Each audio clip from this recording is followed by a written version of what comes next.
maka oleh Allah akan dikumpulkan di dalam satu kotak di dalam neraka jahanam. Karena itu hati-hati, jangan pernah kita menjadi sekretarisnya orang yang dolim, jadi pegawainya orang yang dolim. Sebagaimana salaf itu sangat berusaha bagaimana mereka itu jangan sampai menjadi pegawai orang yang dolim atau memiliki pegawai orang yang dolim, karena bahaya. Nanti di hari kiamat akan dikumpulkan orang yang dolim dan siapapun yang membantunya ada di neraka jahanam. Membantu orang yang terdolimi agar supaya lepas dari kedoliman, ini adalah termasuk sebab yang menyebabkan seseorang itu wafat dalam keadaan husnul khatimah dan akan dipercepat melewati sirat kelak, jembatan ada di atas jahanam.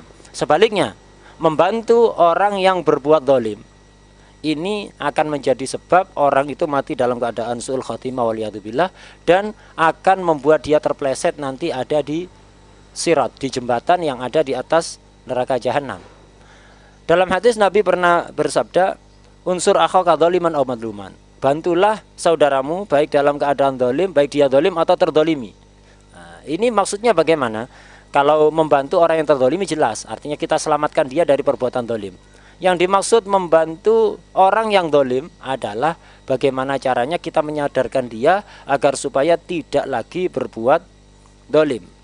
Siapapun, kita tidak pandang bulu, siapapun yang berbuat dolim harus kita ingatkan, harus kita sadarkan agar supaya tidak berbuat dolim lagi.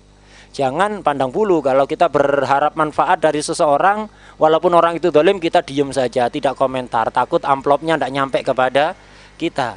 Itu. Ketahuilah, kalau Anda berharap sesuatu dari orang yang dolim, Anda melihat kedoliman, akhirnya Anda nasihati dia, jangan berbuat dolim. Anda tidak takut kehilangan amplop, maka ketahuilah akan datang rizki yang lain dari jalan yang halal. Dikatakan bahwa siapapun yang menutup satu pintu haram untuk dirinya, maka Allah akan membukakan untuk dia 70 pintu halal. Al-'abd qad yadhlim fa idza arada Allah bi khairin qad yusakhkhir lahu man yudhakkiruhu billah fayarja wa idza lam yurid bihi khairan لم يتذكر بالله كما وقع على الحجاج الظالم. دعا سيدنا سعيد بن جبير ووقف بين يديه وهو لم يتبسم ولم ينظر إليه نظرة رضا وأهانه وعاتبه. ما بعد ذلك قيده بالسلاسل وخرج فتبسم عندما رآه يهود. فلما قيل له أنه يتبسم فرجع إليه، لما التبسم؟ قال تعجبت من حلم ربي على من يظلم عبيده ويعصي مولاه وينعم عليه سبحانه وتعالى. هذا نعمة المفروض تتذكر كيف أنت في نعمة الله، ولو شاء الله لسلب عليك النعمة، مع ذلك تظلم عبيده وليس عبيده بل أولياء الله سبحانه وتعالى. ما رجع ولا ادكر الشقي، بل أمر بقتله حتى رأى الكرامة الظاهرة ولا اعتبر ولا ادكر. عندما قطع رأسه كان يتكلم يذكر الله سبحانه وتعالى ورأسه مقطوع حتى خاف وانتفض، وسأل الله سبحانه وتعالى أن هذا الظالم الله لا يسلط على أحد من المسلمين بعدي أبدا. فاستجاب الله دعوته فبقي أيام قلائل نحو 15 يوما فمات شر ميت والعياذ بالله. بعضهم لا، سبحان الله، يتذكرون كما قد وقع لبعض الأمراء الظلمة عندما أفسد في الأرض وأخذ أموال الناس وجاءتهم تقول اتق الله، فقال لها أنتم من الملوك، قال إن الملوك إذا دخلوا قرية أفسدوها وجعلوا عزة أهلها ذلة. فقال ما تذكر قول الله سبحانه وتعالى تلك بيوتهم خاوية؟ انظر للملوك قبلك وللرؤساء قبلك كيف بيوتهم اليوم، ما تعتبر الملوك قبلك؟ فتفكر الساعة ثم رجع قال فما الحيلة؟ الحيلة الرجوع ورد المظالم لأهلها. وتتوب إلى الله سبحانه وتعالى، فإن الله سبحانه وتعالى يقول: وهو الذي يقبل التوبة من عباده. إذا تاب العبد يقبل التوبة عن عباده، إذا تاب العبد قبله الله سبحانه وتعالى. وهذه أئمة من أئمة العلم، بل من مشايخ الإمام الشافعي السيدة نفيسة بنت حسن الأنور بنت زيد الأبلج بنت حسن المثنى بن الصبط ابن علي بن أبي طالب بن فاطمة الزهراء، عندما ظلم أحمد بن طولون ظلما كثيرا في العباد، واستجاروا بهذه الإمامة الصالحة سيدة نفيسة مستجابة الدعوة، ولا زال مقامها إلى اليوم والليلة يزداد، ومن زاره بنية قضاء حاجة قضاء الله حاجته إلى اليوم والليلة. فوقف في وجه هذا الظالم وخاطبته ونصحته، وقالت له: شوف سهام الليل ما تخطي، وكم من مظلوم بات يدعو الله سبحانه وتعالى، والله سبحانه وتعالى ينصف عبده المظلوم على ظالمه ولو بعد حين. ووعظته موعظة بليغة شديدة حتى تذكر وبكى ورجع عن ظلمه رضي الله تعالى عنه وأرضاه. لكن ينصحون لله.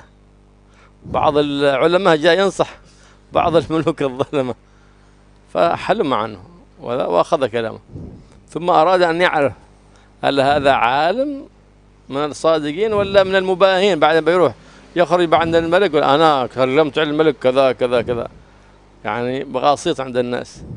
فأرسل واحد بعدهم: إن رأيته يحدث أحدا ويخبره بما قال لي فاقطع رأسه، وإن رأيته صادقا في نصحه فاخبرني، فإنه لابد أن نكرم هذا العالم الصادق. فرأوا على طول يمشي، لا التفت يمين ولا شمال، على بيته على طول، فعرف أن هذا صادق في نصيحته، قبل نصيحته وأكرم ذلك العالم. بعض الناس لا يتباهى بالسب للحكام في السوشيال ميديا، وهذا لا، ما ينبغي هذا. الحكام هم حكام وإن كانوا ظلما، لكن ما يسب على هذه القنوات وعلى هذا. النصيحة إن استطعت قدمها، وإن لم تستطع فادعو الله سبحانه وتعالى بإصلاحه، وأنه ما دام قد وكل الأمر بيده فإنك إن دعوت عليه زدت فساده، وإن دعوت بإصلاحه دعوت بإصلاح المسلمين وإصلاح بلاد المسلمين. فإذا من الحمق أن تدعو عليه. وهكذا عدا الإسلام اليوم، بثوا هذه الفتن في بلاد المسلمين حتى أخرجوهم يصيحون في الطرقات، ثم تركوا بلادهم بلا حكومات، فكثر القتل وكثر الهرج والمرج، وتراهم إلى اليوم والليلة يصيحون. وسموه الربيع العربي. هذا ما هو الربيع العربي، هذا البلاء العربي الذي أوقعوكم فيه أعداء الإسلام والمسلمين والعياذ بالله.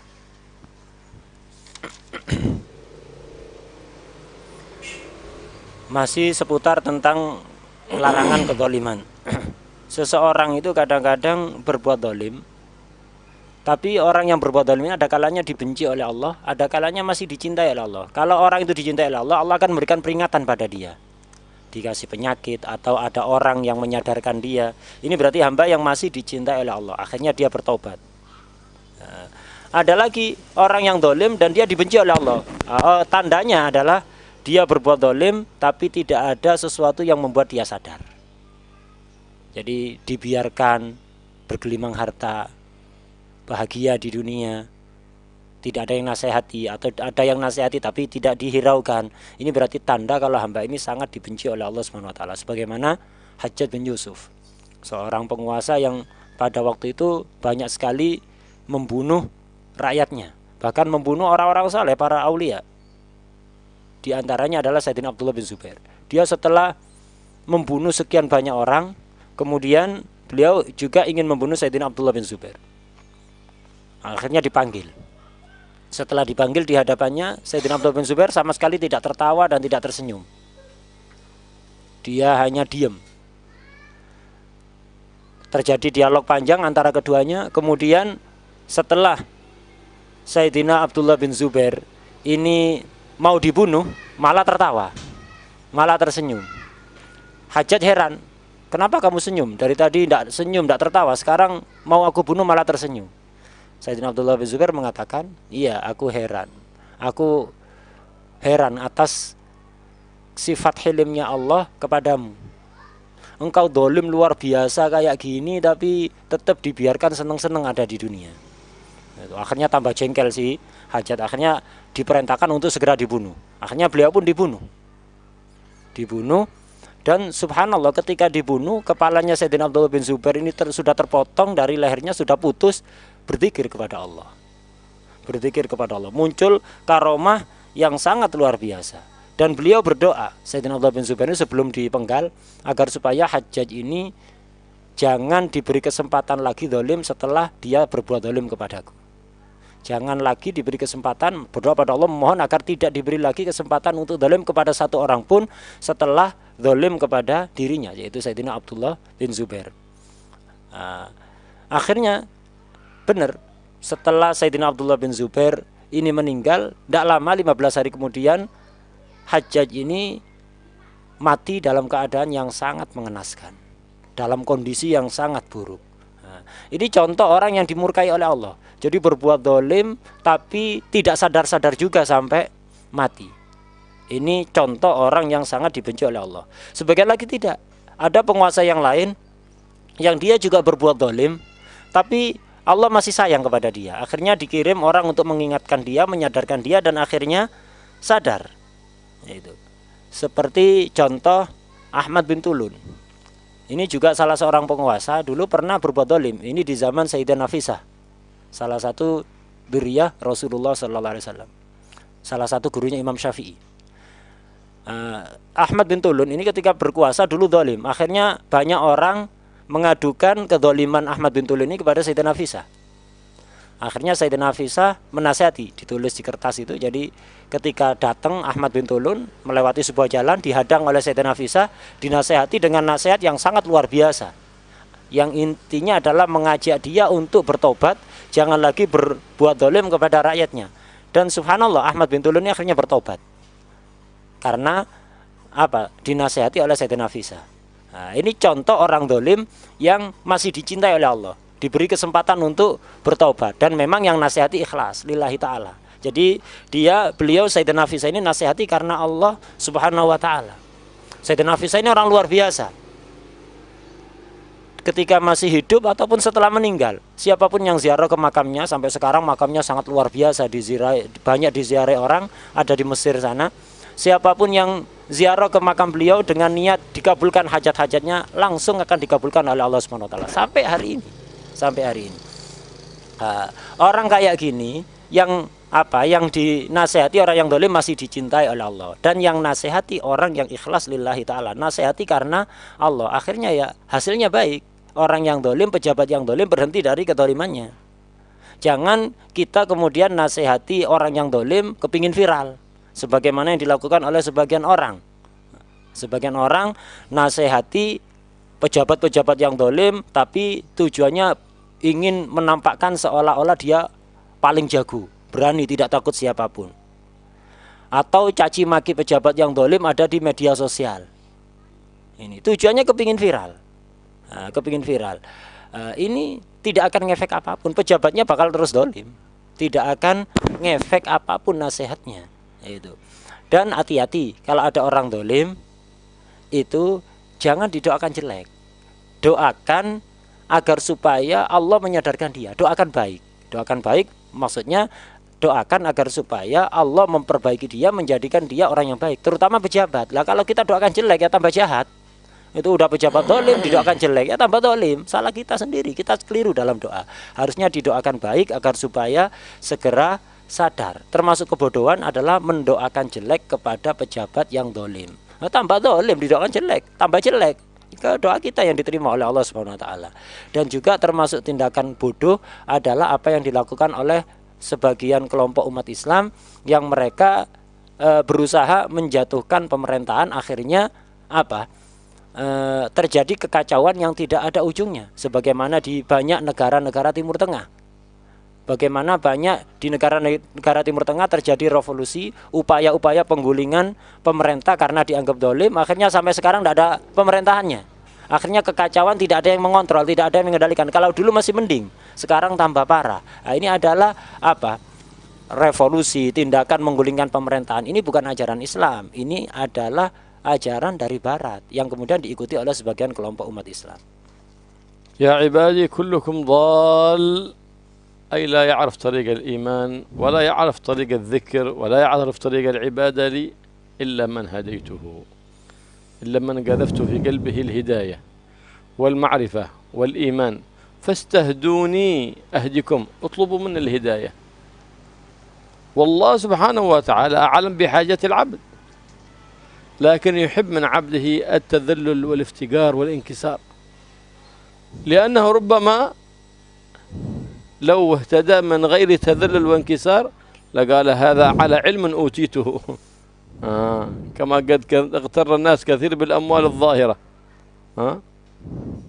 فبعض الناس علم الكسب خير لهم حتى يتعلم بالكسب ثم يتذكر نعمة الله سبحانه.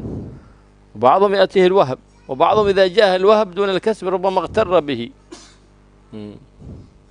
فلهذا يحب الله سبحانه وتعالى من عبده التذلل والتملق والثناء لله، وهو عارف بحاجتك وعارف ما في قلبك، كما قال الإمام الحداد فدعائي وابتهالي شاهد لي، الله عالم بحاجتي ويعلم ما في باطني وما في قلبي، لكن هذا شاهد لي بافتقاري، فلهذا السر أدعو، هذا السر أدعو في يساري في حال المسرة واليسر، وعساري في حال الشدة والعسر، هذا السر أدعو.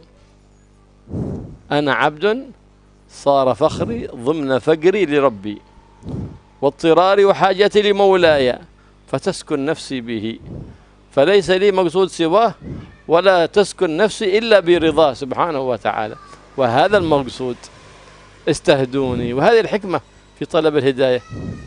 ولف الله سبحانه وتعالى يعلم بعبده وما في باطن عبده، لكن مقصوده من عبده إظهار الذل والانكسار حتى يخرج عن حد الاغترار، فيسلك منهج سيد الأبرار محمد صلى الله عليه وآله وسلم. Kemudian kelanjutan hadis, ya ibadi kullukum dhal illa man hadaitu fastahduni ahdikum. Wahai hamba-hambaku, kalian semua ini adalah orang yang tersesat kecuali orang yang aku beri hidayah.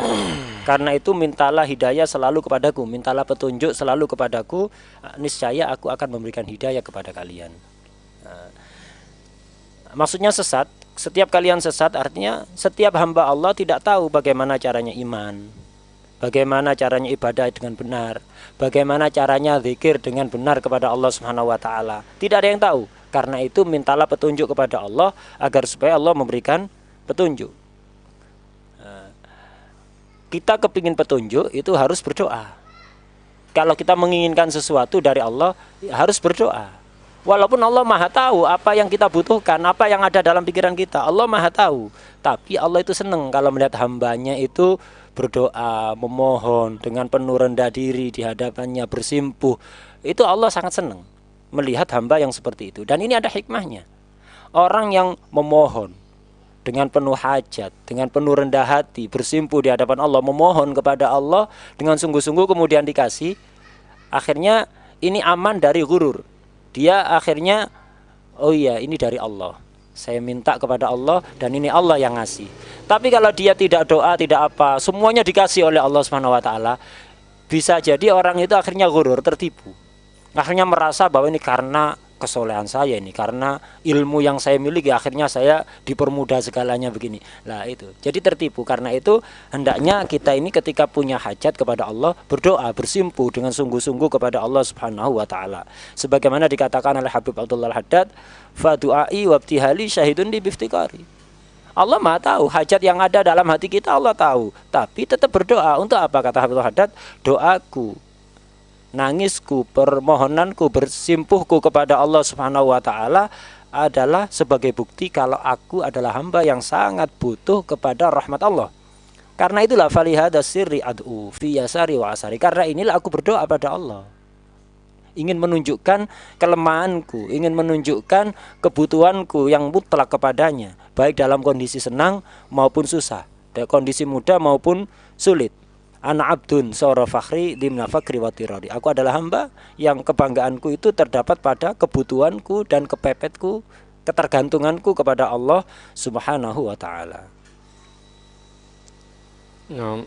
قال يا عبادي كلكم جائع إلا من أطعمته. كلكم جائع، فمن من لم يطعمه الله لم يطعم. فلهذا العبد ما يموت ولا ينتقل من هذه الدنيا إلا بعد أن لا تكون له حبة يأكلها ولا شربة يشربها. بتقول عزرائيل أخرنا شوي، أنت لابد أن تموت، لأن رزقك في الدنيا قد انتهى. ما يموت عبد إلا بعد أن لا تبقى له حبة يأكلها ولا شربة يشربها. خذ هذا علم اليقين يعني. والله سبحانه وتعالى هو الخالق العباد وهو رازق العباد، لهذا أمر من العباد: إنما أطعمكم بفضلي وأسقيكم بفضلي فاستطعموني أطعمكم فاسألوني. هذا واطلبوا مني العطاء أعطيكم، الفضل أتفضل عليكم. نعم. وأما قوله سبحانه وتعالى: وما من دابة في الأرض إلا على الله رزقها، أي بفضله وكرمه، لا وجوبا على الله. وما على الإله شيء يجب، ماشي واجب على الله، يطعم عباده ويطعم دوابه بفضل ومنه منه سبحانه وتعالى. وبعضهم قال في قوله سبحانه وتعالى: وما من دابة في الأرض إلا على الله رزقها، إلا على الله أي من الله رزقها، أي من، وقد تتناوب حروف الجر. فاستطعموني أطعمكم. نعم. فالإطعام سبحانه وتعالى الحقيقة من الله، لكن قد يسوق لك الرزق من هذا، فهذا واسطة. المعطي الحقيقة هو الله سبحانه وتعالى، وقد يرزق الله عبده بسبب وقد يرزقه بلا سبب، على حسب حالك أنت عندك ثقة بالله كاملة يرزقك بلا سبب. عبد لا، عنده أمور ملخبطة داخله، لو نقص عليه سايور أو صنبل في الغداء تلخبط وصار يصيح في البيت، يتذمر. لا، هذا أولى بالكسب. ادخل في الكسب، أنت لست من أهل الله التوكل. فإن الله سبحانه وتعالى كما قال النبي محمد صلى الله عليه وسلم: لو توكلتم على الله حق توكله لرزقكم كما يرزق الطير تغدو خماصا وتروح بطانا. جاءنا من رزقها؟ قال بعضهم: أنت منين أنت؟ كما كان أول هنا والعياذ بالله، يعني في هذه البلاد وفي غيرها، من رأى يطلب العلم الشرعي قالوا له: إيش أنت بتأكل؟ أنت إيش بتأكل؟ الكتاب؟ إيش بتأكل؟ قال له: مين بتأكل؟ قال: اللي يأكل البعوض الذي ييسر الرزق للبعوض والذباب بيرزقنا. هل أنا أهون من بعوضة وذبابة؟ على كل حال العبد بحسب باطنه، الله يعامل العبد بحسب باطنه. فهمت؟ إيش باطنك أنت؟ ثقة بالله، الله يعاملك بلا سبب فيرزقك بلا سبب. باطنك لا، مضطرب متشكك هكذا، لا يعاملك إلا بسبب. إذا ما عملت السبب ما يشيك. ليه؟ لأن باطنك. فمعاملة الحق مع العبد على ما في باطن العبد، هكذا المقياس، وهذا هو الميزان كما ذكره العارفون بالله سبحانه وتعالى. وحد بيهرب تكاثرت عليه مصاري أولاده كثير، ما عنده شيء حلال، صار يفكر يخرج من البيت بدون فكرة. أحسن أنا بسافر، أحسن ما أقدر أتحمل هذا الموضوع. سخر الله له ملك في صورة إنسان، قال: بستأجرك بدينار على أن تسقي هذا الحيوان كل يوم حتى يروى، بعطيك دينار كل يوم. بسيط، عمل بسيط هذا. فصار يجيب ماء ويسقي، ما شبع الحيوان هذا. إذا ما غربت الشمس ما ارتوى الحيوان ما بتستحق الدينار. فصار حزين على أنه، فقال له: إنما سخرني الله لك ولست من البشر، لكن حتى تعلم أن رزق عيالك على الرزاق سبحانه وتعالى وليس عليك، وما عليك إلا أن تثق بالله وتتوكل على الله، ألا وتعمل قليل السبب يطلح الله فيه البركة. فكن ثاثقا بالله وموقنا بأن الله لن يضيعك، فالله يعاملك بلا سبب ويرزقك بلا سبب. وإذا عندك هناك اضطراب في باطنك فلا بد من إقامة السبب، فإن الرزق ما بيأتي إليك إلا بالسبب. وثق بمسبب الأسباب ولا تتكل على السبب. Kemudian kelanjutan hadis, ya ibadi kullukum ja'i illa man at'amtu fastat'imuni ut'imkum. Wahai hamba-hambaku, semua kalian adalah orang yang lapar, tidak akan bisa mendatangkan makanan untuk dirinya agar supaya dia kenyang, tidak kelaparan. Tidak. Semua kalian lapar kecuali orang yang aku beri makan. Karena itu mintalah makanan kepadaku, niscaya aku akan memberikan makanan kepada kalian. Semua orang itu rizkinya ditanggung oleh Allah Subhanahu wa taala, tapi bukanlah kewajiban. Itu merupakan murni anugerah dari Allah Subhanahu wa taala. Adapun firman-Nya, wa ma min dabbatin fil ardi illa 'alallahi rizquha, ala di sini ada ulama yang mengartikan di sini maksudnya semua rizki makhluk yang ada di bumi ini ditanggung Allah, ditanggung bukan sebagai bentuk kewajiban tapi anugerah. Ada yang mengatakan alanya bermakna min, artinya rizkinya dari Allah, bukan kewajiban Allah, tapi semua makhluk yang ada di atas bumi itu rizkinya dari Allah. Allah bermakna min, bukan wajib atas Allah tapi dari Allah Subhanahu wa taala. Seorang hamba itu tidak akan mati kecuali rizkinya sudah habis. Jadi orang itu sebelum dicabut nyawanya oleh malaikat Israel itu tidak akan dicabut nyawa seseorang itu oleh malaikat pencabut nyawa kecuali jatah makannya di dunia ini sudah habis dan jatah minumnya sudah habis. Kalau masih tersisa rizki sedikit, maka Allah melarang malaikat untuk mencabut nyawanya. Itu melarang, tunggu sebentar sampai rizkinya habis. Nah, kalau sudah rizkinya habis baru dicabut nyawanya. Jadi tidak ada orang mati meninggalkan dunia ini kecuali setelah dia menghabiskan jatah rizkinya. Sudah ada jatahnya masing-masing. Jadi tidak usah khawatir mati misalnya karena makanan tidak cukup, kekurangan makan dan tidak ada orang mati sebelum menghabiskan rizkinya, itu tidak ada. Jadi orang yang mati itu karena rizkinya sudah habis. Jadi tidak perlu khawatir misalnya nanti terjadi kelaparan begini-begini. Tidak, kalau rizki kita ada kita akan makan gitu loh.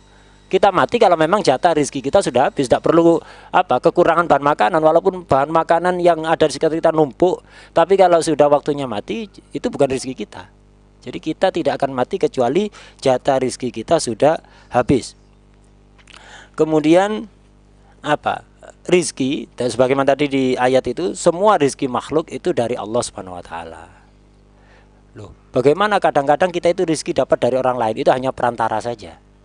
Yang menggerakkan hatinya, menggerakkan hati orang itu untuk memberikan sebagian hartanya kepada kita itu Allah. Jadi intinya rizki hamba itu semuanya dari Allah, tidak ada yang dari makhluk. Makhluk itu hanya perantara saja. Dan rizki seseorang itu ada kalanya setelah melakukan sabab, usaha.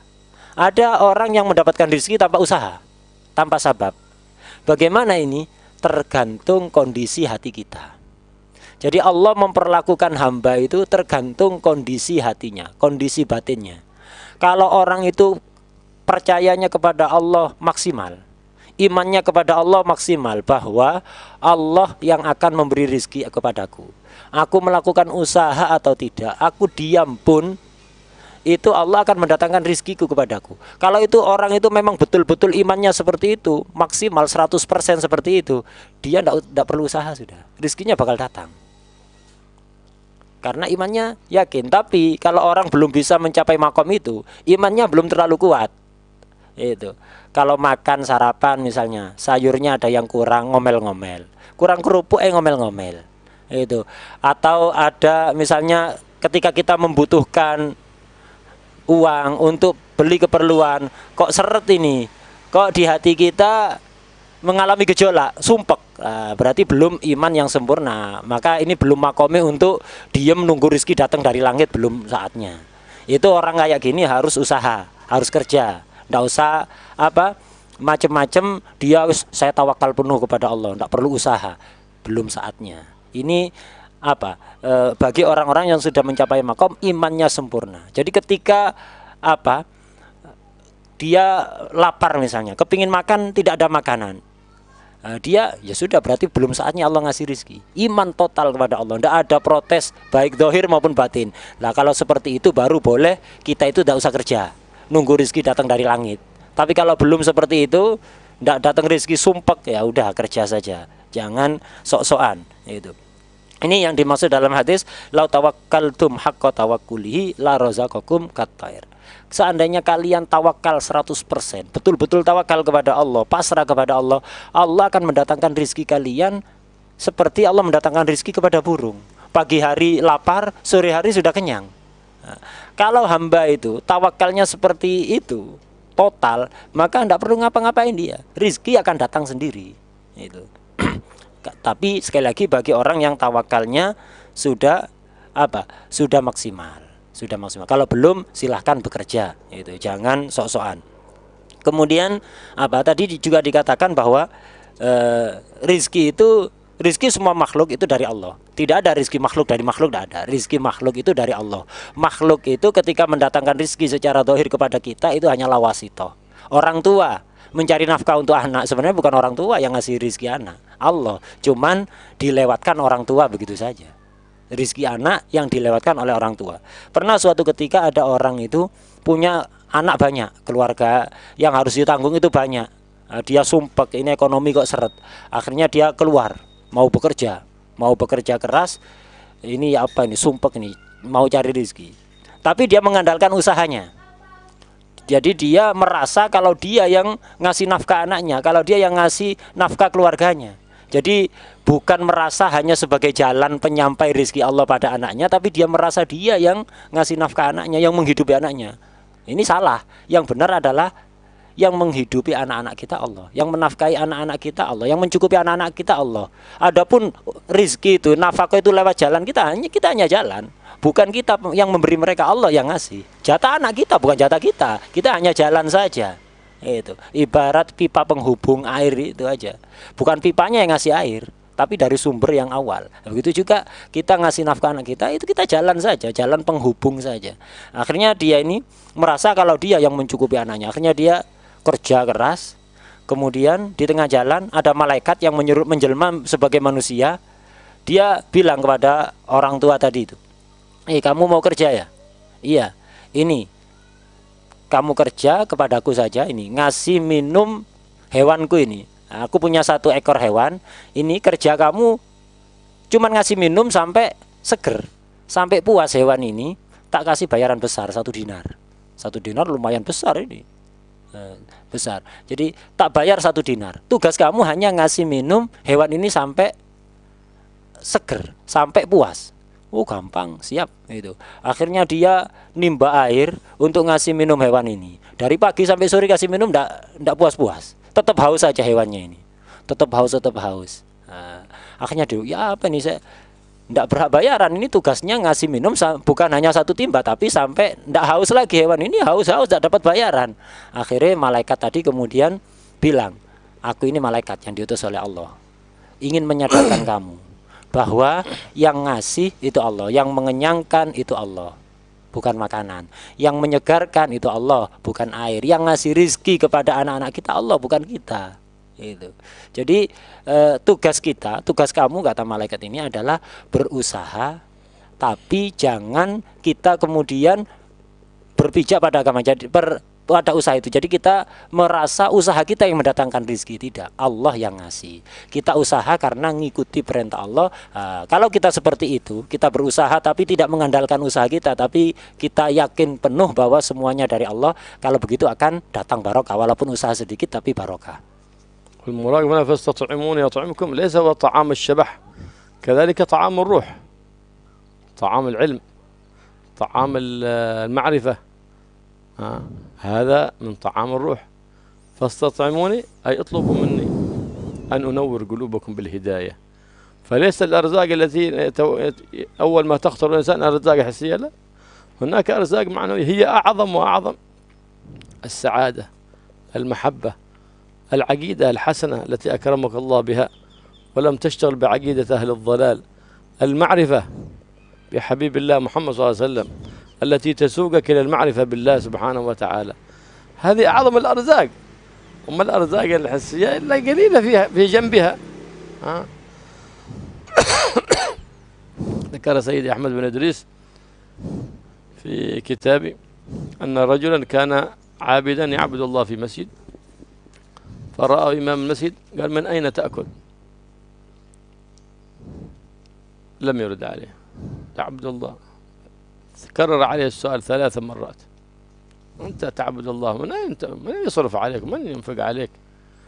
في الثالثة قال له: في واحد يهودي قرب المسجد هنا كل يوم يجيني بالقرصين، أنا تكفينا هذا غذاء لي. لا بأس، ما دام هكذا ضمن لك يهودي كل يوم، ضمن لي كل يوم رغيفين. قال: لا بأس، إذا كان هكذا لا بأس، يحق لك أن تتعبد الله في المسجد لأنك عرفت. فقالوا: يا عدو الله، اطمأن قلبك بضمان يهودي ولم يطمئن قلبك بضمان الله سبحانه وتعالى، أنت لا تصلح تكون إمام مسجد. سيد أبا يزيد البسطامي لما سأله أحدهم نفس السؤال هذا قال: من أين تأكل؟ قال: انتظر حتى أقضي الصلاة التي صليتها خلفك، فإن الصلاة خلف المتشكك في الله والمتشكك في صفات الله ما تصح. انتظر حتى أقضي الصلاة اللي صليتها خلفك أول. همة أهل الضلال هذا. لا يصلح أن يكون إمام مسجد إلا يكون أحسن الناس إيمانا وأفضلهم إحسانا مع متشككين من الله. ورد إمام الطبراني في الحديث عنه صلى الله عليه وآله وسلم أن من سأل الله سبحانه وتعالى هذه الدعوة أعطاه الله ما سأل، وهي: اللهم أنت خلقتني وأنت تهديني، وأنت تطعمني وأنت تسقيني، وأنت تميتني وأنت تحييني. ورد عنه صلى الله عليه وسلم أن قال: من قال في الصباح والمساء ثم سأل الله أعطاه الله ما سأل. كان السلف الصالح يأتون بهذه الدعوة قبل دعائهم 7 مرات صباحا و7 مرات مساء، فذلك يسأل الله ما أراد يعطيه الله ما أراد. اللهم أنت خلقتني وأنت تهديني، وأنت تطعمني وأنت تسقيني، وأنت تميتني وأنت تحييني. قال النبي محمد صلى الله عليه وسلم أن من قال هذه الدعوة ثم سأل الله أعطاه الله ما سأل. عمل السلف الصالح يأتون بهذه الدعوة 7 مرات صباحا و7 مرات مساء، ثم يطلبون من الله ما أرادوا من الأرزاق الحسية ومن الأرزاق المعنوية، فيعطيهم الله سبحانه وتعالى بفضله ومنه وكرمه. فإنها دعوة عظيمة ينبغي لنا أن نعلمها أولادنا ونعلمها أصحابنا ونكررها في صباحنا وفي مسانا، فإنها دعوة مستجابة، بل هي سبب في استجابة الدعوات. اللهم أنت خلقتني وأنت تهديني، وأنت تطعمني وأنت تسقيني، وأنت تميتني وأنت تحييني. Tadi di hadis dikatakan, ya ibadi kullukum ja'i, wahai hambaku semua kalian ini lapar, illa man at'amtu, kecuali orang yang aku kasih makan. Fastat'imuni ut'imkum, mintalah makan kepadaku, maka niscaya aku akan memberikan makanan pada kalian. Yang dimaksud makan di sini bukan hanya makanan badan, tapi juga makanan roh. Makanan badan semua kita tahu, makanan roh, makanan jiwa itu apa? Ilmu, pengetahuan, akidah, iman. Nah ini semangat dalam ibadah, ini adalah makanan roh. Karena itu mintalah selalu kepada Allah agar supaya kita diberi makanan, baik makanan jiwa maupun makanan raga. Jangan seperti sebagian orang memahami ketika mendengar kalimat rizki adalah rizki harta benda saja, makanan saja. Rizki-rizki yang zahir tidak. Rizki yang zahir itu kalau dibanding rizki batin tidak bernilai apa-apa. Rizki batin itu jauh lebih mahal. Kebahagiaan yang dirasakan oleh seseorang ini adalah rizki batin. Banyak harta tapi tidak bahagia, buat apa? Ya, kebahagiaan. Kemudian apa? Akidah yang benar, yang tidak menyimpang. Ini adalah rezeki batin. Pengetahuan marifat kepada kekasih Allah Nabi Muhammad SAW. Ini adalah nikmat, rizki yang sangat besar yang akan bisa menuntun kita untuk bisa marifat kepada Allah Subhanahu wa Ta'ala. Karena itu hendaknya kita selalu minta rizki kepada Allah, bukan hanya rizki zahir tapi juga rizki batin. Nah, dari hadis ini juga kita bisa paham bahwa yang ngasih makan seseorang itu Allah, bukan orang lain. Orang lain itu hanya jalan, yang ngasih Allah. Kalau Allah tidak ngasih, tidak akan ada orang yang ngasih kita. Jadi rizki itu dari Allah. Suatu ketika ada cerita, yaitu Imam Ahmad bin Idris. Beliau ini senang ibadah dari masjid, senang ibadah. Jadi nggak bekerja, senang ibadah ada di masjid. Imam masjidnya heran, ada imamnya orang lain. Imam masjidnya heran, wahai Imam Ahmad bin Idris, Anda ini ibadah terus ada di masjid, tidak kerja apa? Anda terus makan dari mana? Yang ngasih makan Anda siapa? Nah, jadi imam masjidnya ini imannya agak bermasalah, agak error ini. Jadi Anda ibadah terus, yang ngasih makan Anda ini siapa? Dia tidak sadar bahwa yang ngasih makan semua orang, semua makhluk adalah Allah Subhanahu wa Ta'ala. Akhirnya Imam Ahmad bin Idris mengatakan, oh santai, untuk makan setiap hari ada yang ngasih aku. Ada tetangga dekat masjid sini orang Yahudi, tiap hari ngasih 2 potong roti kepadaku, 2 potong roti, dan itu cukup bagiku. Akhirnya imam masjid tadi bilang, oh ya kalau begitu tidak apa-apa, tenang, berarti sudah ada yang jamin makanan Anda setiap hari berarti ya. Ya udah, teruskan ibadah, lanjutkan. Akhirnya kata Imam Ahmad bin Idris tadi menegur imam masjid, kamu ini bagaimana sih? Kok lebih percaya kepada jaminan dari seorang Yahudi daripada jaminan dari Allah Subhanahu wa Ta'ala? Yang menjamin makan semua orang itu Allah. Kamu tadi penasaran nanya-nanya kepadaku siapa yang ngasih makan kamu, kok ibadah tidak kerja gini. Aku ini dalam kondisi apapun yang jamin makan aku Allah. Kamu penasaran, begitu aku ngomong ada orang Yahudi yang ngasih roti setiap hari kepadaku, 2 potong roti kepadaku setiap hari, kamu menjadi lega, tenang, ya sudah, alhamdulillah. Kamu menjadi lebih percaya pada jaminan Yahudi daripada jaminan Allah Subhanahu wa Ta'ala. Ada kisah yang lain, yaitu Imam Abu Yazid Al-Bustami. Ini juga ada cerita yang mirip dengan ini. Beliau ahli salat jamaah dari masjid, beliau ibadah doa dari masjid, tidak kerja. Imam masjidnya nanya, Imam, Anda ini kok saya lihat tidak bekerja, ibadah terus. Imam masjidnya nanya, Anda terus makan dari mana? Rizki Anda dari mana? Akhirnya dijawab dengan kalimat yang pedas oleh Abu Yazid Al-Bustami. Kata Imam Abu Yazid, sebentar, saya kodok dulu ya, sholat yang selama ini saya sholat makmum kepadamu, tak kodok dulu, nanti baru tak kasih tahu. Jadi sholat di belakangmu ini tidak sah. Kamu meragukan Allah pemberi rizki kepada siapapun, kepada hambanya. Kamu tidak pantas jadi imam. Tidak sah. Orang-orang yang sholat di belakangmu ini harus kodok sholatnya, tak kodok dulu nanti tak kasih tahu siapa yang ngasih makan aku.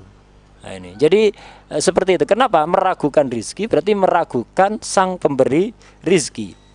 Itu kemudian beliau tadi mengijazahkan sebuah zikir dari zikir Nabawi yang ini kalau kita baca itu akan sebelum berdoa maka semua doa kita akan dikabulkan oleh Allah. Hajat-hajat kita akan dikabulkan oleh Allah. Dan amal salaf doa ini dibaca 7 kali setiap pagi dan sore, yaitu Allahumma anta khalaqtani wa anta tahdini wa anta tut'imuni wa anta taskini wa anta tumituni wa anta tuhyini. Setelah itu silahkan berdoa apapun yang kita inginkan. Insya Allah akan dipermudah oleh Allah Subhanahu wa Ta'ala. Saya ulang satu kali lagi. Doanya adalah Allahumma anta khalaqtani wa anta tahdini wa anta tut'imuni wa anta taskini wa anta tumituni wa anta tuhyini. Dibaca 7 kali pagi dan sore. Setelah itu mintalah kepada Allah apapun, insya Allah akan dikabulkan oleh Allah Subhanahu wa Ta'ala. Ya ibadi kullukum 'arin illa man kasawtuhu fastaksuni aksikum. Ay yatlubu minni ya Ustaz. والله سبحانه وتعالى يقول لباس التقوى ذلك خير.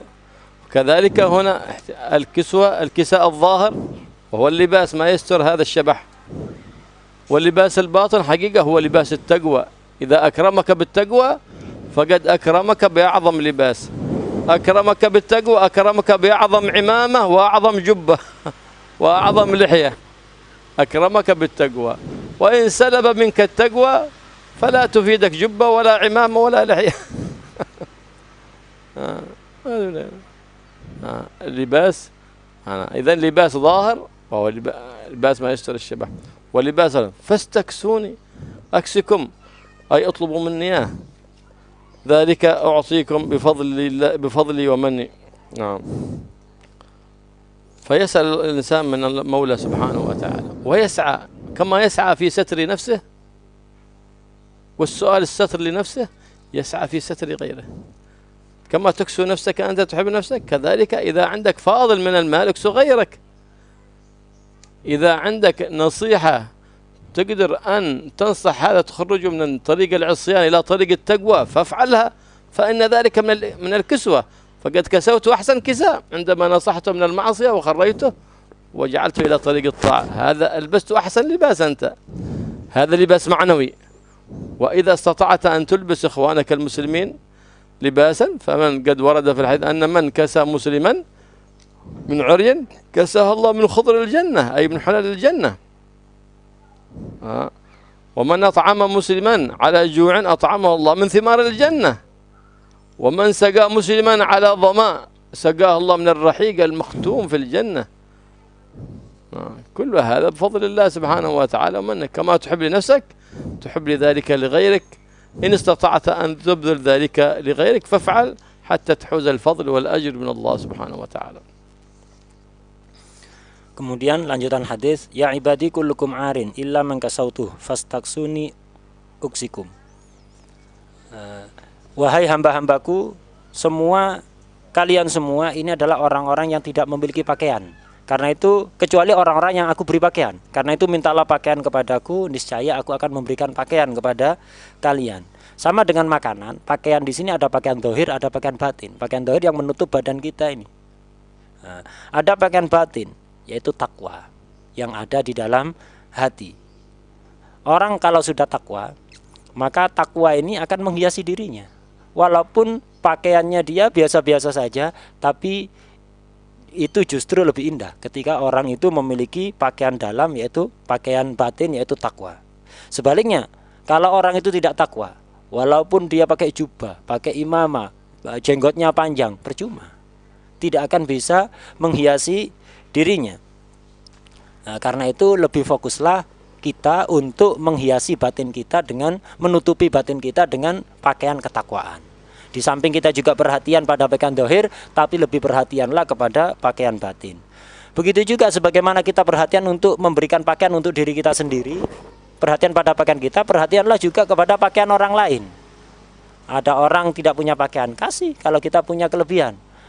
Begitu juga pakaian batin untuk orang lain. Kita melihat orang ini melakukan kesalahan, kita nasihati. Nasihat kita itu berarti ibarat kita memberikan pakaian kepada dia untuk menghiasi batinnya agar supaya menjadi lebih baik.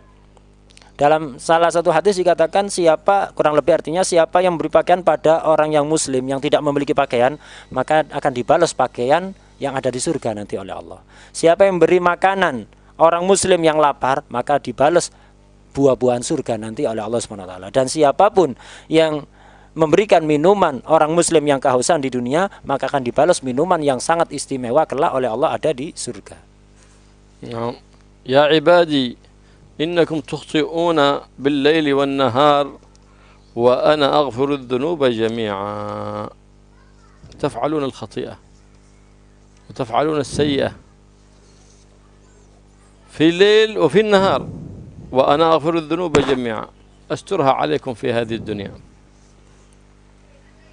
فاستغفروني أغفر لكم، أي اطلبوا مني المغفرة كما سترت وارجعوا وتوبوا إلي كما سترت عليكم في الدنيا فإني أسترها عليكم في الآخرة. فإن الإنسان إذا أخطأ وأذنب لا يأس من رحمة الله، بل ما وقعت في الذنب ولا خطيئة إلا وأراد الله منك توبة صادقة، فتب سريعا إلى الله وأنب إلى مولاك ولا تيأس من رحمة مولاك سبحانه وتعالى. فإن الله سبحانه وتعالى أوقعك في هذه الزلة إلا وهو يريد منك أوبة ورجوع واستغفار له سبحانه وتعالى. فاستغفروني أغفر لكم. ومن يغفر الذنوب؟ الله سبحانه وتعالى. سترها عليكم في الدنيا بيسرها عليكم في الآخرة. قل يا عبادي الذين أسرفوا على أنفسهم لا تقنطوا من رحمة الله إن الله يغفر الذنوب جميعا. الله سبحانه وتعالى هو الغفور، فاسألوا من الله الستر، فإن معنى الغفر بمعنى له معنيين: معنى الستر أي يسترها عن الحفظ، ومعنى الغفر أي يمحوها من صحيفة سيئاتك. كل ذلك بمعنى غفر الله الذنب، أي ستره أو محاه من صحيفة سيئاتك. نعم. فإن الله سبحانه وتعالى يفرح بتوبة عبده إذا تاب وندم واستغفر عاد إليه، يفرح الله سبحانه وتعالى، يقول عبدي علم أن له ربا يغفر الذنب ويأخذك، عبدي قد غفرت لك. فإن عدت في زلة أخرى فجدد توبة ثانية ولا تيأس من رحمة الله، فإن التوبة لا ينقضها ذنب جديد، بل الذنب الجديد يحتاج ويفتقر إلى توبة جديدة. يقول الشيطان أخزاها الله وأعاذنا الله منه، يقول للحق سبحانه وعزتك وجلالك لأغوين عبادك ما دامت أرواحهم في أجسادهم. يقول له المولى العزيز الرحيم وعزتي وجلالي لأغفرن لهم ما استغفروني، ما دام طلب المغفرة فإني أغفر لهم الذنوب. فلا يأس العبد من رحمة الله ولا يأس من عفو الله، فإن الله سبحانه وتعالى يغفر الذنب ولا يبالي.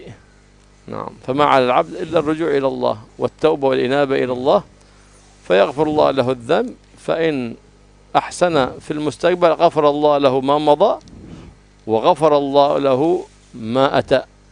لكن إن أحسن فيما أتى أي أحسن فيما استقبله من الزمان حتى الممات. Kemudian kelanjutan hadis, ya ibadi innakum tukhti'una billaili wan nahar wa ana aghfiru dzunuba jami'a fastaghfiruni aghfir lakum. Wahai hamba-hambaku, sesungguhnya kalian berbuat kesalahan di pagi, di malam dan siang hari, dan aku akan selalu mengampuni dosa-dosa semuanya. Semua dosa akan aku ampuni. Tapi fastaghfiruni aghfir lakum, mintalah pengampunan kepadaku maka aku akan mengampuni kalian. Hadis ini memerintahkan kepada kita semuanya, kalau kita melakukan kesalahan jangan putus asa dari rahmat Allah. Sebesar apapun kesalahan kita, dosa kita, mintalah ampunan kepada Allah, karena Allah akan mengampuni dosa apapun, yang penting kita tobat secara serius. Itu. Yang dimaksud ampunan ini ada dua makna. Ada yang mengartikan Allah mengampuni dosa artinya menutupi dosa itu dari malaikat pencatat dosa, pencatat amal. Jadi apa yang sudah dicatat oleh malaikat itu tertutup, tidak tampak. Itu makna pertama. Begitu juga ada makna kedua, maksudnya pengampunan dosa ini adalah dihapus oleh Allah, bukan hanya ditutupi, dihapus, hilang sudah dari catatan. Kalau tadi catatannya masih ada, cuma ditutupi oleh Allah, tidak ditampakkan kepada malaikat, jadi tidak tampak, jadi di hidden gitu. Jadi nggak tampak tulisannya, ada tulisannya tapi nggak tampak. Ada yang mengatakan maksudnya ampunannya adalah dihapus oleh Allah dari catatan amal. Intinya apa? Sebesar apapun dosa kita, maka tebuslah dosa itu dengan taubat. Allah menjerumuskan seseorang hamba pada perbuatan maksiat, itu diantara hikmahnya adalah agar supaya dia segera bertobat. Allah itu sangat gembira ketika melihat hambanya itu bertobat. Dan ketika orang itu sudah taubat, kemudian mengulangi perbuatan dosanya lagi, dosa yang baru ini tidak bisa membatalkan tobat yang tadi. Tobat yang tadi sudah sah, asal sudah sesuai aturan. Tobat yang pertama sudah sah, nah dosa yang baru perlu tobat baru. Jadi dosa baru tidak merusak tobat sebelumnya, tapi dosa baru itu menuntut untuk taubat baru. Jadi dosa-dosa yang kemarin sudah terhapus dengan tobat yang tadi. Nah sekarang ada dosa baru, ya silakan ditobati dosa yang sekarang ini. Nah, وورد عنه صلى الله عليه وآله وسلم أن من أكثر من الاستغفار جعل الله له عز وجل من كل هم فرجا ومن كل ضيق مخرجا ورزقه من حيث لا يحتسب، أي جاه الرزق من حيث لا يدري، من حيث ما لا يتوقع، من جهة هو لا يتوقعها. نعم. فينبغي ذلك أن يستغفر الله لنفسه ويستغفر لوالديه كذلك، من الأسباب التي تجلب الرزق الاستغفار للوالدين بعد كل أذان 5 أو 10 تستغفر الله لوالديك، بل وتستغفر الله لإخوانك المؤمنين من المؤمنات. فإن من استغفر الله للمؤمنين 27 مرة في الصباح و27 مرة في المساء كان ممن الذين يرحم الله بهم أهل الأرض، وتستنزل بواسطتهم الرحمات من المولى سبحانه وتعالى. استغفر الله العظيم لي ولوالدي وللمؤمنين والمؤمنات. ثم بعد ذلك تقول اللهم افعل بي وبهم عاجلا وآجلا ما أنت به أهل، ما أنت له أهل، ولا تفعل بنا يا مولانا ما نحن له أهل. استغفر الله العظيم لي ولوالدي وللمؤمنين والمؤمنات. فإذا أتيت بالعدد 27 تقول اللهم افعل بي وبهم عاجلا وآجلا ما أنت له أهل، ولا تفعل بنا يا مولانا ما نحن له أهل، إنك غفور رحيم جواد كريم رؤوف رحيم. تأتي بهذه الدعوات الصالحة ما شاء الله، استغفار للمؤمنين والمؤمنات، ولك من الفضل العظيم، ويجعلك الله، يعني ما معنى تكون ممن يستنزل بهم الرحمات، يعني تكون من خاصة الله. ليه؟ لأنه ما يستغفر لإخوانه المؤمنين إلا عبد قد سلم قلبه عن المؤمنين.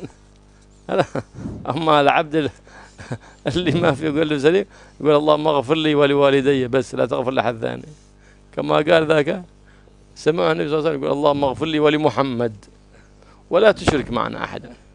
سمع يا هذا لقد حجرت على كريم أكرم الأكرمين الله، أكرم الأكرمين الله سبحانه وتعالى. ومن لازم السبعة عاش سعيدا ومات شهيدا، أي أعطاه الله مرتبة الشهداء، وهو أن يواظب في صباحه ومساه بقوله أعددت لكل هول ألقاه في الدنيا والآخرة لا إله إلا الله. كل هول تلقاه في الدنيا لا إله إلا الله، ولكل هم وغم ما شاء الله، ولكل نعمة الحمد لله، ولكل رخاء وشدة الشكر لله، ولكل معصية لا حول ولا قوة إلا بالله، ولكل معصية ولكل حركة وسكون بسم الله.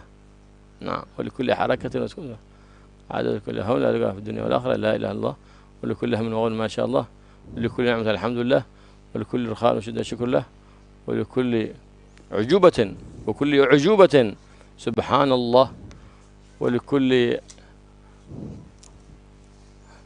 هم ولكل عجوبة سبحان الله، ولكل طاعة ومعصية لا حول ولا قوة إلا بالله، ولكل سكون وحركة بسم الله. أعطاها الله سبحانه وتعالى، عاش سعيدا ومات حميدا، وأعطاه الله مرتبة الشهداء من واظب على هذه التحميدات في صباحه ومساه. Kemudian tadi dikatakan bahwa Allah itu Maha Pengampun. Yang penting kita mau minta ampunan apa tidak. Setan itu dulu bersumpah bahwa dia akan selalu berusaha menyesatkan manusia, menjerumuskan manusia ke dalam maksiat selama dia masih hidup. Akhirnya dijawab oleh Allah, aku akan balas dengan ampunan selama mereka mau meminta ampun. Jadi setan bersumpah untuk selalu menyesatkan manusia selama kita masih punya nyawa. Tapi Allah juga bersumpah akan selalu mengampuni hambanya selama mereka mau meminta ampunan. Kemudian dalam hadis yang lain dikatakan siapapun yang memperbanyak istighfar, maka Allah akan menjadikan solusi atas semua kesulitan yang ia alami, kemudahan atas seluruh kesusahannya, dan akan diberi rezeki dari jalan yang tidak disangka-sangka. Karena itu sering-seringlah kita minta istighfar, bukan hanya untuk kita, tapi juga untuk kedua orang tua kita. Setiap selesai adzan, jangan lupa beristighfar untuk diri kita dan juga orang tua kita 5 kali atau 10 kali. Ini akan menjadi sebab dilancarkannya rezeki kita. Kalau kita kepingin rezeki kita lancar, zahir batin, sering-seringlah mintakan istighfar untuk diri kita dan juga kedua orang tua kita. Begitu juga kita dianjurkan untuk memintakan istighfar untuk semua orang mukmin setiap harinya 27 kali. Ini kalau orang melazimi istighfar ini, setiap hari memintakan istighfar, memintakan ampunan untuk orang mukminin dan mukminat 27 kali setiap hari, maka orang ini akan dijadikan orang-orang yang mustajabud dakwah. Doa-doanya akan dikabulkan dan akan dijadikan orang pilihan yang sebab orang ini Allah akan memberikan rizki kepada penduduk bumi. Jadi akan menjadi sebab turunnya rizki untuk orang lain, untuk penduduk bumi. Artinya apa? Menjadi orang pilihan. Karena itu jangan lupa ini setiap hari beristighfar untuk mukmin diri kita, kedua orang tua kita, mukminin dan mukminat sebanyak 27 kali. Bisa dengan syarat yang tadi dibacakan oleh beliau, Astaghfirullahaladzim li wali walidayya wal mu'minin wal mu'minat. Itu. Kemudian dilanjut dengan Allahumma fa'al bi wa bihim ajilan wa ajilan ma anta lahu ahlun wa la tafal bina wa bihim ya maulana ma nahnu lahu ahlun. Nah, jadi dilazimi setiap hari 27 kali. Dengan begitu kita akan dijadikan orang yang mustajabud dakwah, dikabulkan doa-doanya dan akan menjadi sebab turunnya rezeki untuk penduduk bumi, untuk orang lain.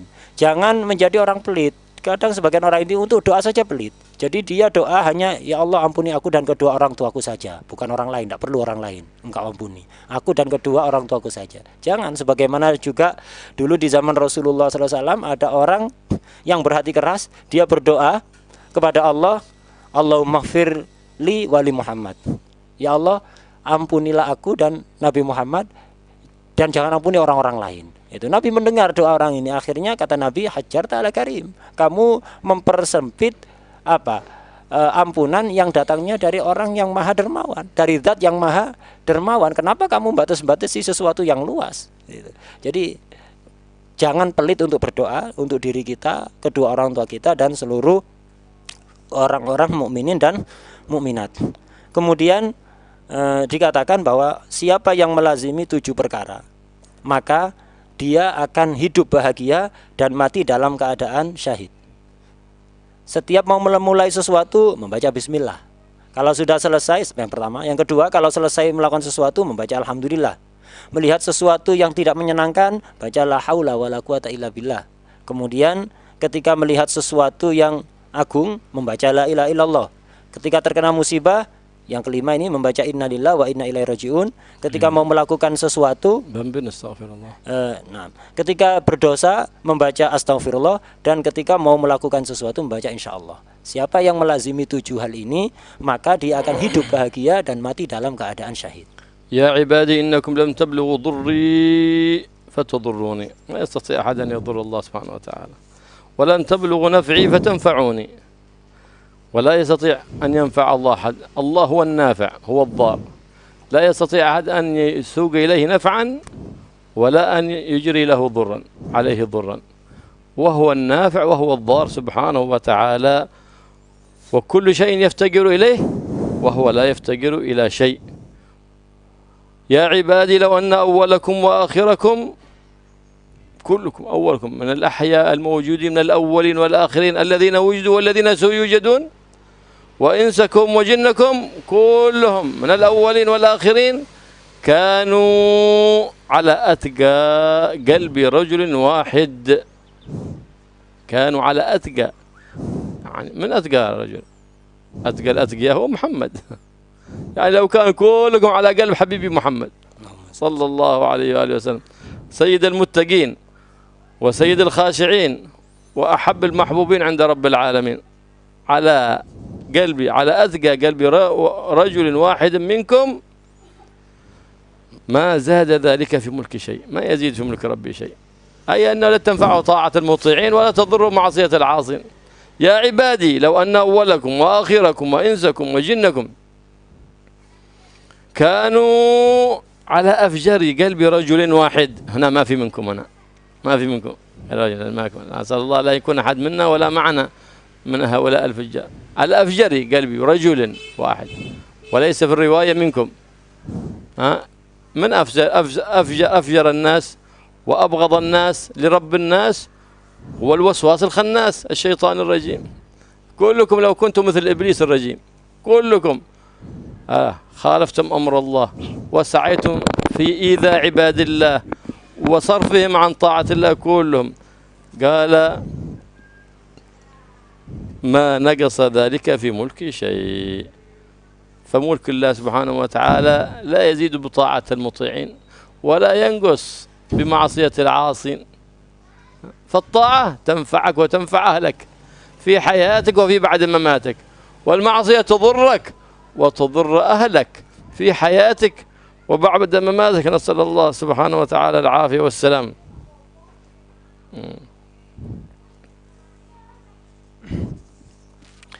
Kemudian di dalam hadis dilanjutkan, ya ibadi innakum lan tablughu durri fatadurruni.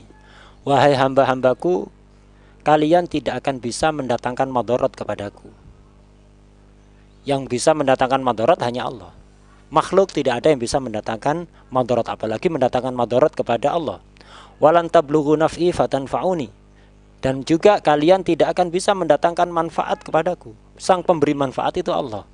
Tidak ada makhluk yang bisa memberikan manfaat, apalagi memberikan manfaat kepada Allah Subhanahu wa ta'ala. Semua perkara itu butuh pada Allah, tapi Allah tidak butuh kepada siapapun.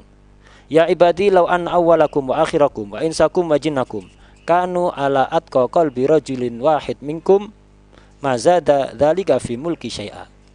Wahai hamba-hambaku, jika orang manusia dari awal, jadi dari kalian ini dari awal dulu manusia pertama sampai manusia terakhir, makhluk awal sampai makhluk terakhir, semua manusia, semua jin itu takwanya semuanya maksimal. Siapa yang takwanya paling maksimal? Yaitu Nabi Muhammad SAW. Jika seandainya semua makhluk dari awal sampai akhir, semua manusia, semua jin, setiap orangnya itu takwanya maksimal seperti takwanya Nabi Muhammad SAW, itu tidak akan menambah keagunganku sedikit pun. Jadi taatnya makhluk seperti apapun bentuknya tidak akan mendatangkan manfaat kepada Allah. Tidak ada manfaat yang diterima oleh Allah dari ketaatan makhluk, walaupun semua makhluk di dunia ini takwanya sama seperti takwanya Nabi Muhammad SAW, tidak akan menambah keagungan Allah sedikit pun. Karena itu jangan pernah meyakini kita ibadah ini menguntungkan Allah. Tidak. Ibadah yang kita lakukan itu menguntungkan diri kita, bermanfaat untuk kita, keluarga kita ketika kita masih hidup dan ketika kita sudah meninggal dunia. Sebaliknya, ya ibadi, wahai hamba-hambaku, law anna awwalakum wa akhirakum wa insakum wa jinnakum kana ala afjari qalbi rajulin wahid ma naqasa dzalika min mulki syai'a. Di sini tidak ada minkum. Kalau tadi yang takwa ada rajulin wahidin minkum. Kalau yang di sini tidak ada minkum. Itu. Wahai hamba-hambaku, jika seandainya makhluk, semua makhluk dari awal sampai akhir, semua manusia, semua jin itu semuanya penjahat maksimal, penjahat top semuanya, menjadi orang yang paling jahat, paling kurang ajar. Siapa orang yang paling jahat? Yaitu iblis.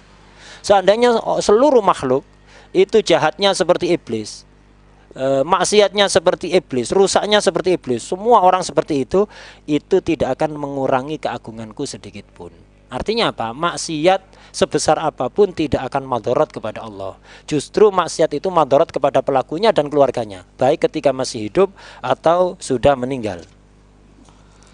يا عبادي لو أن أولكم وآخركم وإنسكم وجنكم قاموا في صعيد واحد في محل واحد في مكان فسألوني وطلب كل واحد حاجة له من الله سبحانه وتعالى فأعطيت كل إنسان مسألته ومطلوبه ما نقص ذلك مما عندي إلا كما ينقص المخيط إذا أدخل البحر. المخيط هذا الإبرة التي يخاط بها، الإبرة الصغيرة التي يخاط بها، المخيط إذا أدخل البحر المحيط بالدنيا كل هذه، لو أدخل المخيط كناية على أنه لا ينقص شيء في ملك الله سبحانه وتعالى، فإن ملكه سبحانه وتعالى لا نهاية له ولا ينقص منه شيء. خزائن الله ملأى فلا تخشى من ذي العرش إقلالا منه سبحانه وتعالى.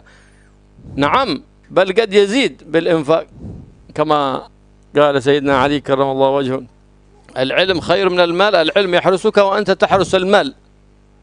هذا العلم يحرسك وأنت تحرس المال.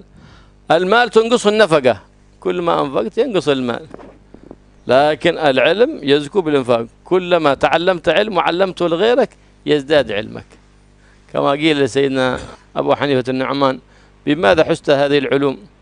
قال ما تعلمت مسألة إلا وعلمتها لغيري. فلهذا يزكو العلم، يزداد كل شيء إذا تأخذ منه ينقص.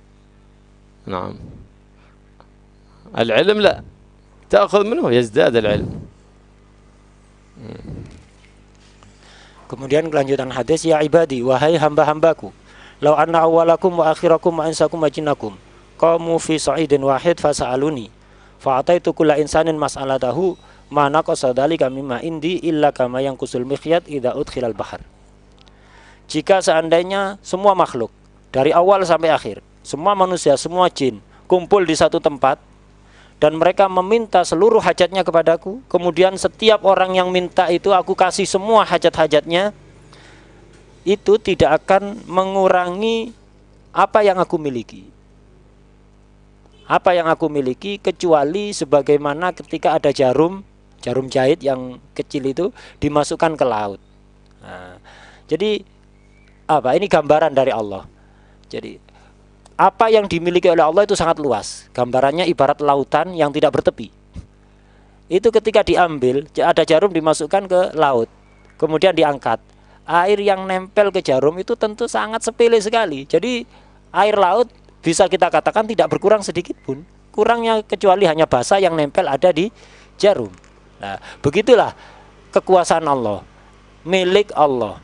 Jadi ketika seandainya seluruh makhluk dari awal sampai akhir, semua jin, semua manusia minta semua hajatnya, kemudian aku kasih semuanya, tidak akan berkurang sedikit pun apa yang aku miliki, kecuali sebagaimana air laut yang berkurang ketika ada sebagian air yang nempel kepada jarum jahit.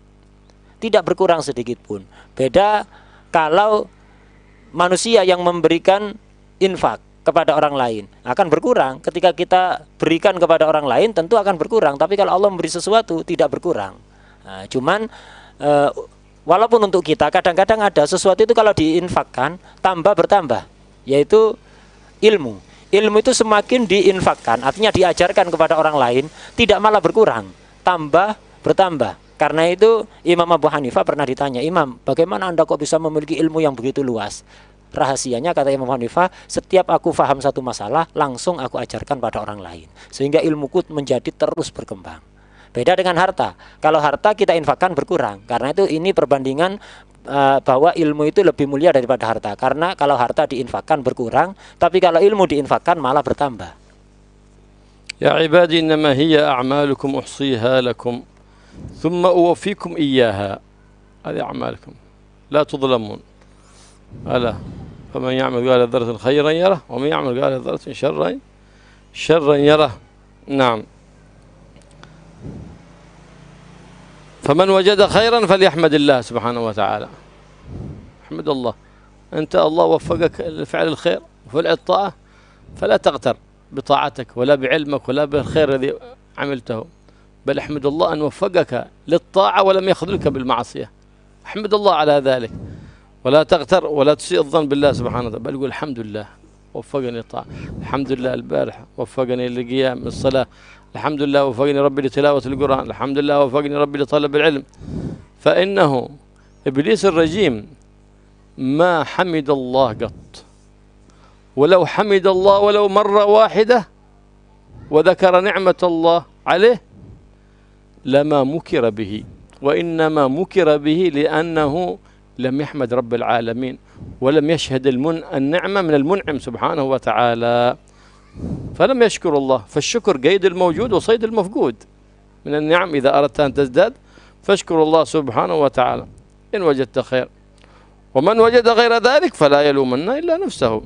الله سبحانه وتعالى أوضح لك الدلالة وهديناه النجدين، هذا طريق الخير وهذا طريق الشر، وإذا سلكت طريق الشر لوم نفسك.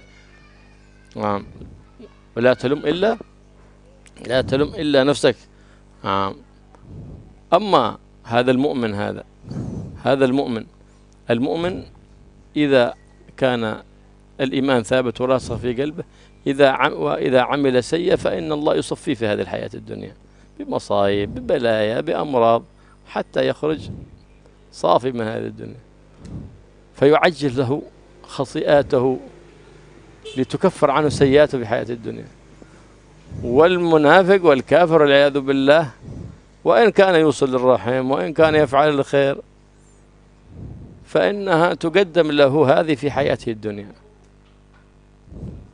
وليس له يوم القيامة من عمل صالح ما دام لم يدخل تحت دائرة لا إله إلا الله محمد رسول الله. الله يثبت علم لا إله إلا الله في قلوبنا، ويرسخ علم لا إله إلا الله في قلوبنا، ويجعل لا إله إلا الله محمد رسول الله ثابتة وراسخة في قلوبنا، يحيينا عليها ويميتنا عليها ويبعثنا عليها جوار سيد الآمنين محمد الرؤوف الرحيم، إنه على ما يشاء قدير بالإجابة جدير. وصلى الله على سيدنا محمد النبي الأمي وآله وصحبه وسلم، والحمد لله رب العالمين. Ya ibadi, wahai hamba-hambaku, innama hiya amalukum uhsiha lakum tsumma ufikum iyyaha. Wahai hamba-hambaku, sesungguhnya amal baik maupun jelek semuanya itu adalah amal kalian, tidak kurang tidak lebih. Apa yang tercatat baik atau jelek itu amal kalian yang aku catat, aku jaga, aku simpan untuk kalian. Kemudian aku balas secara sempurna nanti di hari kiamat. Perbuatan baik dibalas kebaikan, perbuatan jelek dibalas kejelekan. Faman wajada khairan falyahmadillah. Maka siapapun yang menemukan kebaikan hendaknya memuji kepada Allah. Kenapa? Karena Allah lah yang memberi taufik kepada dia, pertolongan pada dia untuk bisa melakukan kebaikan. Jangan pernah gurur, tertipu. Jangan kita tertipu dengan harta kita, dengan apa yang kita miliki, dengan ilmu kita, jangan. Kalau menemukan kebaikan, pujilah kepada Allah karena itu semuanya dari Allah. Iblis itu tidak pernah memuji Allah sama sekali. Seandainya iblis itu memuji Allah satu kali saja, maka dia tidak akan dimakar oleh Allah Subhanahu wa taala, tidak akan dicelakakan oleh Allah Subhanahu wa taala. Gitu. Tapi gara-gara dia tidak pernah bersyukur sama sekali, akhirnya dia dicelakakan oleh Allah Subhanahu wa taala. Syukur ini penting sekali. Kenapa? Syukur itu bisa mengikat nikmat yang sudah kita miliki dan bisa memburu nikmat yang belum kita miliki. Qaidul mawjud wa saidul mafqud. Orang mukmin itu ketika mengalami musibah ada di dunia, gitu, maka itu akan menjadi manfaat bagi dia. Kenapa? Bisa mengurangi, merontokkan dosa-dosanya, sehingga ketika di hari kiamat dia bersih dari dosa-dosanya. Tapi kalau orang kafir atau munafik yang tidak beriman, dia walaupun melakukan kebaikan sebanyak apapun di dunia, di akhirat tidak ada pahalanya sama sekali. Orang kafir atau orang munafik ketika berbuat kebaikan, silaturahim, bersedekah, menyantuni anak yatim misalnya, maka akan dibalas ada di dunia, diberi kenikmatan, kesuksesan ada di dunia, tapi di akhirat tidak ada sama sekali. Kenapa? Karena dalam hatinya tidak ada la ilaha illallah Muhammadur Rasulullah sallallahu alaihi wasallam. Kemudian di hadis tadi dikatakan waman wajada ghaira dzalik fala yalumanna illa nafsah. Orang yang menemukan bukan kebaikan, maka jangan mencaci, jangan menyalahkan kecuali dirinya sendiri. Ketika kita menemukan sesuatu yang tidak baik, jangan pernah menyalahkan siapapun. Itu adalah akibat dari kita sendiri. Allah ya'lamna ma jahilna wa fi'na 'amal bima 'alimna wa zina ikhlas bima 'alimna wa fima 'amilna ya rabbal alamin. من البركة في الأوقات والأقوات، بركة في الأولاد والبنات والزوجات، صالحات عابدات طيبات مرضيات، يحفظنا وإياكم جميع الأذيات والبليات، وجعلنا في الحصن العسكري من جميع الأذيات، في الحز المكين من الذنوب والخطيئات، ويصرف عنا كل الأذيات والفيروسات، ويحفظنا من شر الأذى الظاهرة والباطنة يا رب العالمين، وجعلنا عبيد إحسان وامتنان لا عبيد امتحان، ويثبت الإيمان في قلوبنا، ويغفر ذنوبنا ويستر عيوبنا ويسهل مطلوبنا لحاجاتنا الدينية ودنيوية وحسية من ظاهر وباطن في عافية وسلامة مع كمال تقوى واستقامة. صلى الله عليه وسلم وصحبه وسلم، والحمد لله رب العالمين. بسر الفاتحة. بسم الله الرحمن الرحيم. الحمد لله الرحمن الرحيم. آمين. ربنا تقبل منا وتب علينا واغفر لنا جوازك يا حي يا قيوم يا الله يا قريب يا مجيب يا معطي بالعطاء يا أول الأولين ويا آخر الآخرين ويا ذي القوة المتين ويا رحمة ارحمنا والمحبين ومن حول. وصلى الله على سيدنا محمد وسلم، والحمد لله رب العالمين.